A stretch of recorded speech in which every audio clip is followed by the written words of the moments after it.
নমস্কার বন্ধুরা, স্বাগত জানাই তিতিক্ষাস কিচেন ব্লগ চ্যানেলে। আজকের এপিসোডে আমরা নিয়ে এসেছি ক্রিস্পি ভিন্ডি মশলার রেসিপি বা ক্রিস্পি ঢ্যাঁড়স মশলাও বলতে পারেন। ঢ্যাঁড়স হয়তো সবার পছন্দ নাও আসতে পারে, তবে এরকম ভাবে বানালে হাত চেটেপুটে খাবে যারা অপছন্দ করেন ঢ্যাঁড়সকে। সুতরাং পুরো এপিসোডটা দেখুন শেখার জন্য এই খুব সুস্বাদু রেসিপি।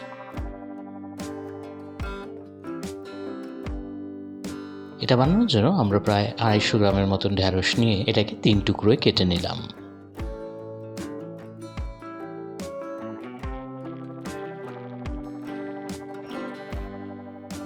এবার এই পাশে একটা ছোট্ট বাটিতে আমরা নিলাম 4 চামচের মতন বেসন।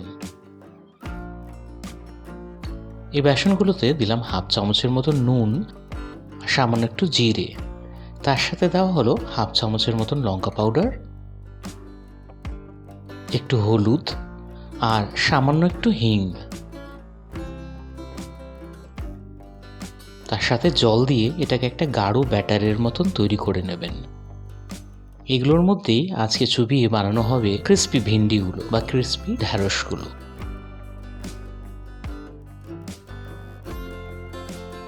এপাশে তেল গরম করে এক এক করে এই ঢ্যাঁড়সগুলো বেসনে চুবিয়ে ভাজা শুরু করা হলো।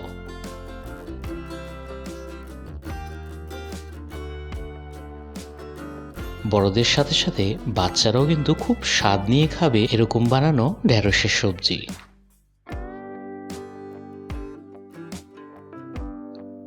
ব্যাস, এটাকে খুব সুন্দরভাবে গোল্ডেন ব্রাউন করে ভেজে বের করে একটা টিস্যু পেপারে রেখে নেবেন, তাতে এক্সট্রা তেলগুলো বেরিয়ে যাবে।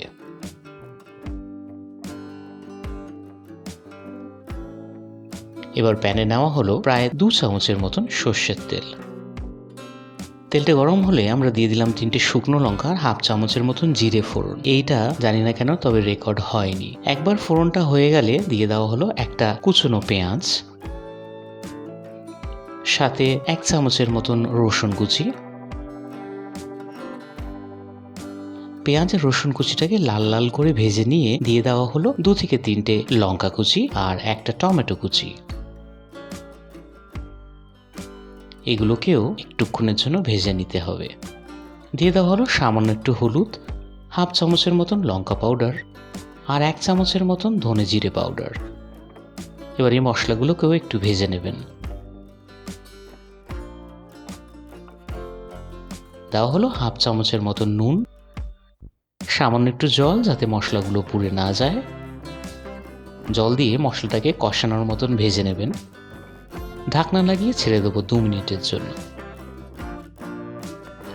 2 মিনিট পর এই যে দেখছেন তো মশলাটা কিন্তু খুব ভালো মতন কষানো হয়ে গেছে।